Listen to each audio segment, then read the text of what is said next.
ఇల్లు చక్కబెట్టుకోవాలి అన్నది ఒక సామెత. జనసేన ఇప్పటికైనా ఆలోచించుకోవాలి. అధికారంలో ఉన్నప్పుడు కనుక సంస్థాగత నిర్మాణం చేసుకోకపోతే ఎలా? ఎమ్మెల్సీ ఎలక్షన్ దానికి సజీవ సాక్ష్యం.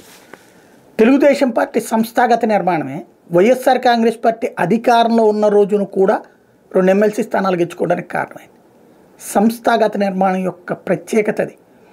అదే సందర్భంలో క్రైసిస్ వచ్చిన వెంటనే కార్యకర్తలందరినీ యాక్టివ్ చేయడానికి ఉపయోగపడింది తెలుగుదేశం పార్టీ గతంలో సంస్థాగత నిర్మాణం.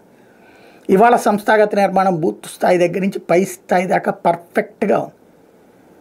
వైఎస్ఆర్ కాంగ్రెస్ పార్టీ మైనస్ ఎక్కడయ్యా అంటే జనం పెద్ద ఎత్తునే వచ్చినా దాన్ని సంస్థాగత నిర్మాణం కింద మలుచుకోలేకపోయింది.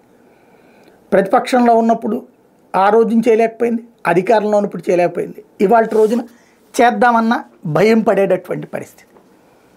దాన్ని దృష్టిలో పెట్టుకుని ఎమ్మెల్సీ ఎలక్షన్లో తెలుగుదేశం పార్టీ విజయాన్ని స్ఫూర్తిగా తీసుకుంటే, జనసేన శాశ్వతంగా పార్టీ ఉండాలనుకుంటే ఖచ్చితంగా సంస్థాగత నిర్మాణం చేయాలా, బలమైనటువంటి పార్టీగా తీసుకొచ్చుకోవడానికి వీలుంటుంది. అన్ని ప్రాంతాల్లో చక్కటి ఛాయిస్ ఉంది.